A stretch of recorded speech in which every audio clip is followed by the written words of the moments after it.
अस्सलाम वालेकुम, welcome to the module number 4 and chapter number 2। इस चैप्टर में जो हमने पहले इम्प्लीमेंटेशन की थी उसको हम फ्रंट एंड पे करेंगे कि ऐप ब्लॉक के थ्रू हमने वो इंफॉर्मेशन ग्रैब करनी है from our database and we have to show it on the front end। like this is the basic setup that जो मैं अभी आपको शो कर रहा हूँ।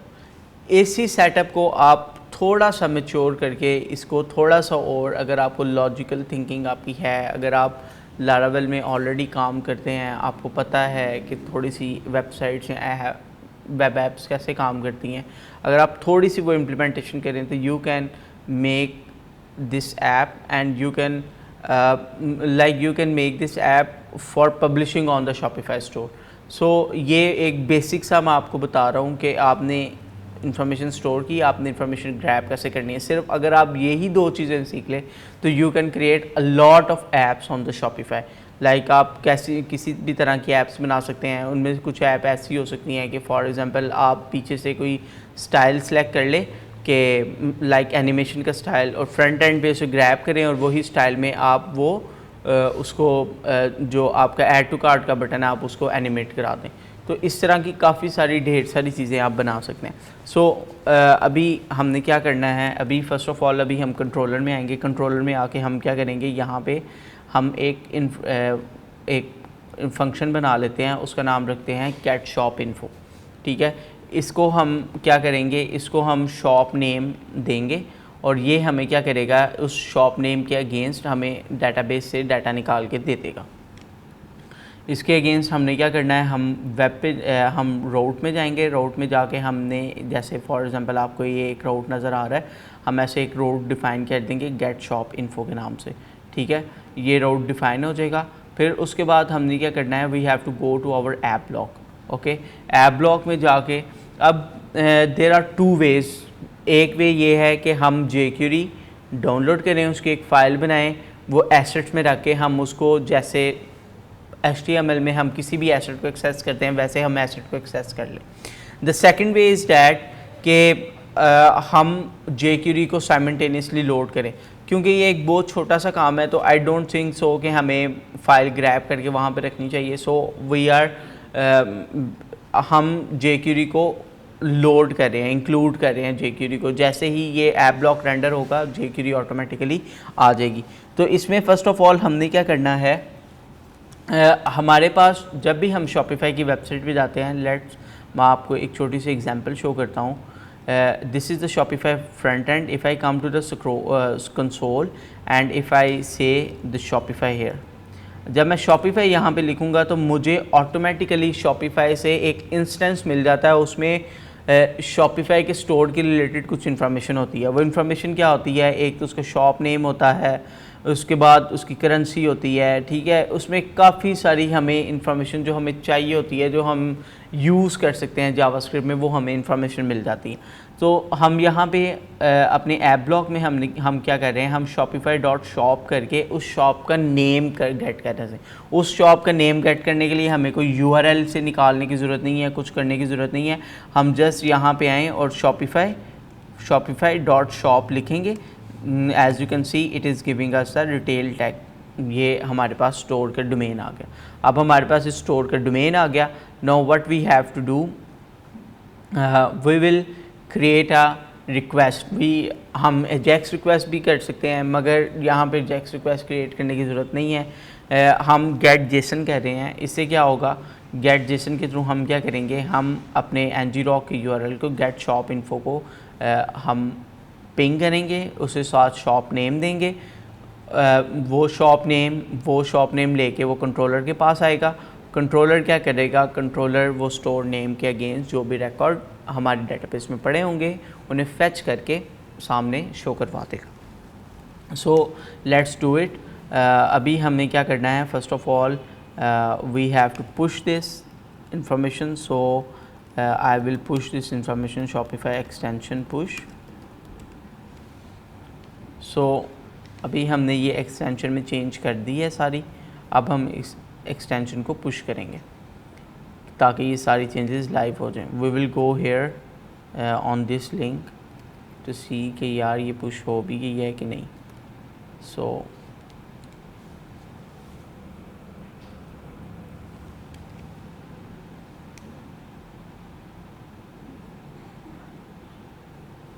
So it is pushed. I will create a new version. It's a minor version और हम इसको पब्लिश कर देंगे. ओके अब हमने क्या करना है, हम जाएंगे अपनी शॉप पे. अब हम जाएंगे कस्टमाइज़र में. हमने ये already app dev course on किया हुआ है, हम इसको कर देंगे save. When we will save it we will go to the front end और हम अपनी वेबसाइट को हार्ड रीलोड कर लेंगे ताकि हमारे पास सारी इन्फॉर्मेशन आ जाए. And then we will go in open the inspect element and we will go to the network. So ताकि जब रिक्वेस्ट जाए तो हमें पता लग जाए कि रिक्वेस्ट वाकई ही जा रही है और जो भी उसमें चीज़ें हैं वो हमें नज़र आएँ. So we have to wait a bit for this.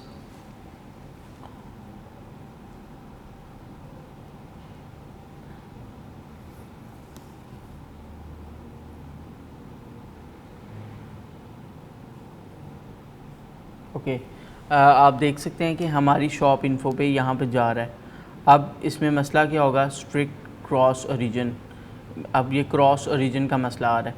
अब इस मसले को हम कैसे सॉल्व कर सकते हैं, ये शॉपिफाई ने बिल्ट इन ये इसका सोल्यूशन दिया होता है. तो अभी हम क्या करेंगे, हम यहाँ पे जाएंगे अपने HTTP में, यहाँ पे हम जाएंगे मिडलवेयर में, यहाँ पे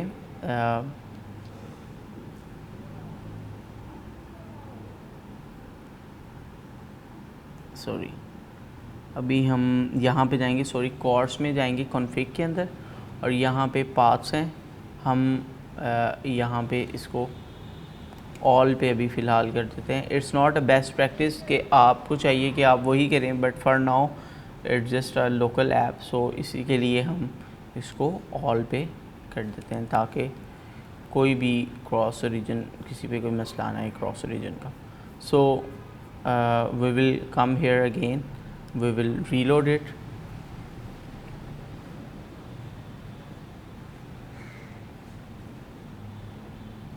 ओके हमने इसको रीलोड किया. अब हमारे पास एरर 500 आ रहा है.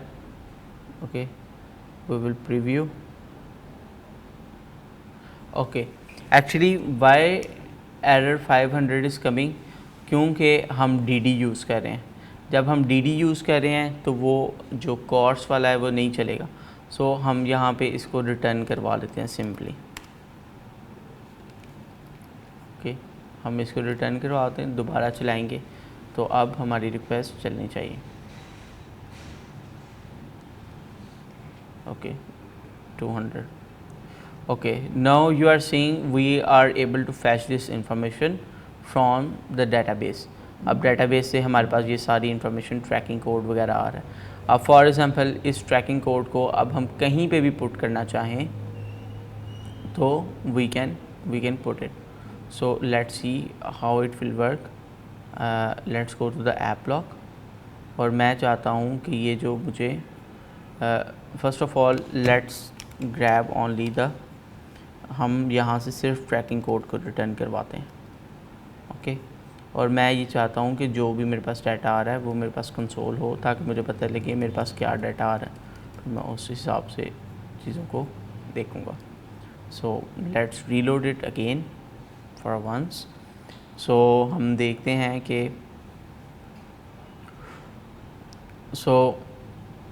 अभी हमारे पास ये डाटा आ रहा है. अब फॉर एग्ज़ाम्पल हम चाहते हैं कि ये ऐप ब्लॉक इस डाटा को पुट कर दे कहीं पे भी. So the thing is that there are two ways. Okay like अभी हमारे पास एक ही वे है, वो ये है कि हम इसको like jQuery के थ्रू कहीं पे भी पुट कर सकते हैं. So for example let's go to the cart page. I will add something to the cart.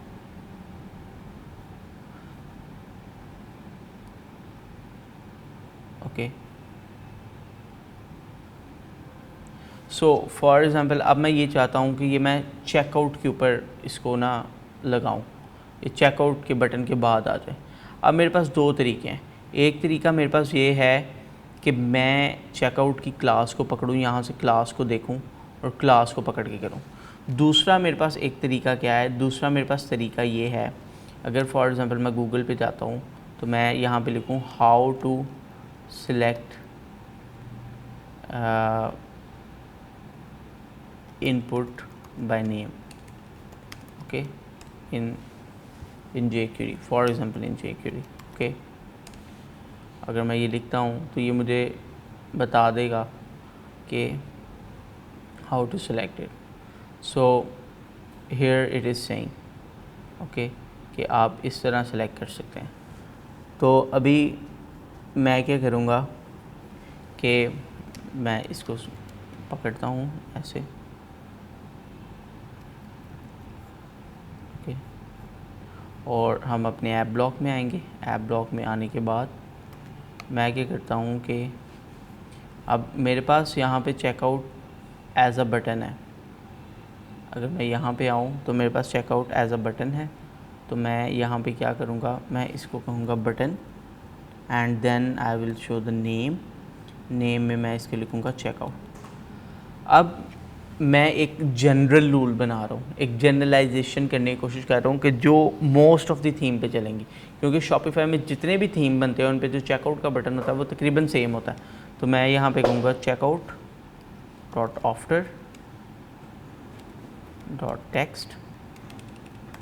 okay, now in this text I will put this data. Okay, so this is how it will work. So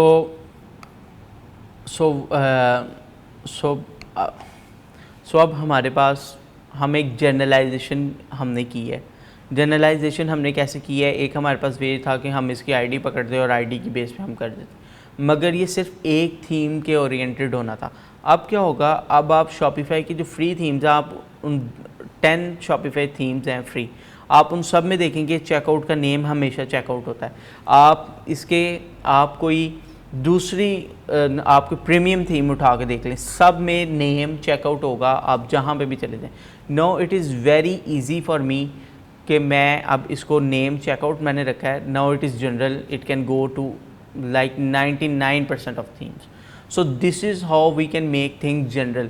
हमने Shopify app जितनी भी बनानी है, हमने कोशिश करनी है कि हम उनको जनरल ऐप बनाएं, हम उनको ऐसी ऐप बनाएं कि जो ज़्यादा से ज़्यादा थीम के साथ जा सकते हैं. हम क्लासेस को ना पकड़ें, हम आईडीज़ को ना फोकस करें, हम ऐसी चीज़ को फोकस करें. हम देखें 10, 15, 20 वेबसाइट्स देखें कि अच्छा ये क्या कर रही हैं, इनमें अगर चेकआउट का इन्होंने दिया हुआ ये कैसे. अगर मेरे पास चेकआउट का नेम भी नहीं होगा तो मैं क्या करूँगा, मैं फॉर्म को पकड़ लूँगा. अब फॉर एग्ज़ाम्पल मैं आपको यहाँ पे दिखाता हूँ कि जो चेकआउट है, लेट्स सी, मैं आपको यहाँ पे ना एक चीज़ नोट करवाता हूँ कि अब ये फॉर्म है.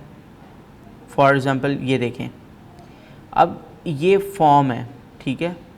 एक तो ये कार्ट नोटिफिकेशन का फॉर्म है, दूसरा इसमें फॉर्म है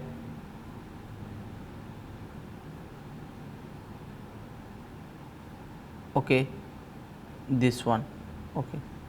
अब शॉपिफाई बेसिकली करता क्या है, शॉपिफाई बेसिकली ये करता है कि कार्ट का भी उसने एक फॉर्म रखा हुआ है, वो उस फॉर्म को सबमिट करता है, ठीक है. तो you can select the form. अगर आपको चेकआउट नहीं मिल रहा तो आप फॉर्म को सिलेक्ट कर ले. फॉर्म को सिलेक्ट करते, फॉर्म के एंड पे आप पुट कर दे, फॉर्म के शुरू में आप पुट कर दे, फॉर्म के बाद पुट कर दे. अब फॉर्म तो हर वेबसाइट में सेम होगा ना, क्योंकि ये स्टैंडर्ड है, इसके बगैर शॉपिफाई की ऐप बन नहीं सकती. So you have to think like that. आपको जनरलाइजेशन करनी है, आपने एज जनरल एज पॉसिबल बनानी है अपनी शॉपिफाई ऐप. सो अभी मैंने क्या किया, मैंने यहाँ पे चेकआउट को पकड़ लिया और मैंने चेकआउट के बाद ये लगा दिया. So I will save it. Now what I need to do, I need to push it. I will push it, so it will take some time. जैसे ही पुश होगा we will come here again and let's open this link. हम इस link को copy करते हैं और इसको ओपन करते हैं यहाँ पर. Okay, so we have successfully grabbed the data from our Shopify store. So अब आप इस डाटा के साथ जैसे भी प्ले करना चाहें, you can play with this data. तो आप इसके साथ मुख्तलिफ़ तरीक़ों से प्ले कर सकते हैं. आप इसको चेकआउट का नाम चेंज करते हैं, चेकआउट पे ऐड कर दें, आप कोई एनिमेशन वहाँ से पुल कर लें, आप कोई डाटा वहाँ से पुल कर लें, like you can do a lot of things. ये एक ऐसी बेसिक ऐप है कि इन टेक्निक्स को यूज़ करते हुए आप एक पूरी ऐप बना सकते हैं। Mean most of the app जो फ्रंट एंड पे छोटे छोटे काम करती हैं, लाइक फॉर एग्जांपल अगर आपके पास कोई क्लाइंट आता है, वो आके आपको कहता है कि मुझे एक ऐसी ऐप बना दें कि जो मेरे जो बटन है, जो ऐड टू कार्ट का बटन है, उसको एनिमेट कर दे। तो you can simply create that app. Mean आप एक ऐप बना सकते हैं। अब इसके लिए आपको लॉजिकल रीजनिंग चाहिए, आपको थोड़ा लॉजिकल माइंड चाहिए। अगर आप पहले से, क्योंकि मैं एज्यूम कर रहा हूँ जो मेरी ऑडियंस है उसको लारावेल चलाना आता है, उसको ऐप्स, उसके वेब ऐप्स बनानी आती हैं, तो उनके पास एक लॉजिकल थिंकिंग होगी। आप अपनी लॉजिकल थिंकिंग को यूज़ करते हुए आप इस तरह की ऐप्स बना सकते हैं। फॉर एग्ज़ाम्पल क्लाइंट आपको कहता है कि मैं चाहता हूँ कि मुझे एक पर्टिकुलर प्रोडक्ट के ऊपर, मुझे प्रोडक्ट पेज के ऊपर, फॉर एग्जांपल मुझे प्रोडक्ट पेज के ऊपर जो ऐड टू कार्ट का बटन है उसके ऊपर एक हेडिंग चाहिए। Now what you can do, you can simply ask him, आप एक फॉर्म बनाएं बैकएंड पे जैसे हमने बनाया, डाटा उससे लें और डाटा स्टोर में सेव करें with the store name, and then come to the front end, store name की रिक्वेस्ट भेजें जैसे हमने भेजी, वो डाटा मिल जाएगा, वो डाटा उठाएं और उसे पुट कर दें simply. So this is a basic course, और इस कोर्स में हम सिर्फ आपको शॉपिफाई ऐप्स के बारे में बता रहे हैं, शॉपिफाई ऐप बनती कैसे हैं। हमने आपको शॉपिफाई ऐप्स का पूरा इंट्रोडक्शन दिया, हमने आपको बताया कि कैसे कैसे चल रही है। So it's a basic course. इसके आगे एक एडवांस लेवल कोर्स है जिसमें हम एक ऐप बनाएंगे, उस ऐप को हम पब्लिश भी करेंगे और वो ऐप पब्लिश होगी, एंड जब आप तक वो कोर्स पहुंचेगा तो इंशाल्लाह वो पब्लिश हुई होगी, and you can see that app also. So जो हमारा एडवांस लेवल का कोर्स होगा उसमें हम बहुत सारी चीज़ें डिस्कस करेंगे। So that's it for this chapter. So let's meet you in the next module.